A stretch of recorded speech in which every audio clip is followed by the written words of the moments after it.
ஒரு கார்ல குடுக்குற வீலுக்கும், ஸ்பேர் வீலுக்கும் ஏன் இந்த டிஃபரன்ஸ் இருக்குதுன்னு நீங்க நோட் பண்ணி பார்த்திருக்கிறீங்களா? பொதுவா ஸ்பேர் வீல்ஸ் அப்படின்னு பார்க்கும்போது, நார்மல் வீல விட 1 இன்ச் இல்ல 2 இன்ச் வரைக்கும் கம்மி பண்ணியிருப்பாங்க. டயர் சைஸுமே கம்மியா தான் இருக்கும். அத நெறைய பேர் நோட் பண்ணியிருப்பீங்க. நெறைய பேர் என்ன நெனைக்கிறீங்கன்னா, இது காஸ்ட் கட்டிங்காக பண்றாங்க அப்படின்னு நெனைச்சிட்டு இருப்பீங்க. அது மட்டும் கிடையாது.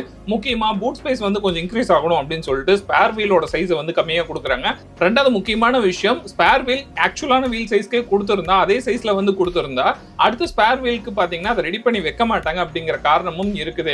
ஸ்பேர் வீல் இருக்குதுல்ல, அப்புறம் பஞ்சர் போட்டுக்கலாம் அப்புறம் அத ரெடி பண்ணி வச்சுக்கலாம் அப்படின்னு சொல்லிட்டு, அடுத்த எமர்ஜென்சி டைம் வர வரைக்குமே அந்த வீல வந்து தொடவே மாட்டாங்க. இந்த மாதிரி ப்ராப்ளமும் நெறைய பேர் ஃபேஸ் பண்ணியிருக்காங்க. சோ இதுவும் பார்த்தீங்கன்னா ஆட் ஆன் ரீசனா இருக்குது. பட் முக்கியமான விஷயம் காஸ்ட் கட்டிங் அப்படிங்கிறது தான். சோ இப்போ வர நெறைய வண்டிகள்ல பார்த்தீங்கன்னா டியூப்லெஸ் டயர் வந்து யூஸ் பண்றாங்க. சோ டியூப்லெஸ் டயரா இருக்கும்போது டிபிஎம்எஸ் அதாவது டயர் பிரஷர் மானிட்டரிங் சிஸ்டம் கொடுத்து பிரஷர் எவ்வளவு இருக்குதுங்கிறத நம்ம இன்ஸ்ட்ருமென்ட் கிளஸ்டர்லயே நம்ம பார்த்துறோம். சோ அதனால அடுத்த இடத்துல பார்த்தீங்கன்னா பஞ்சர் போடுறதுக்கு ஈஸியா இருக்குது. சோ இப்போ ஸ்பேர் வீல் கொடுக்கறதுல பஞ்சர் கிட் தான் நெறைய வண்டிகள்ல கொடுத்துட்டு இருக்காங்க.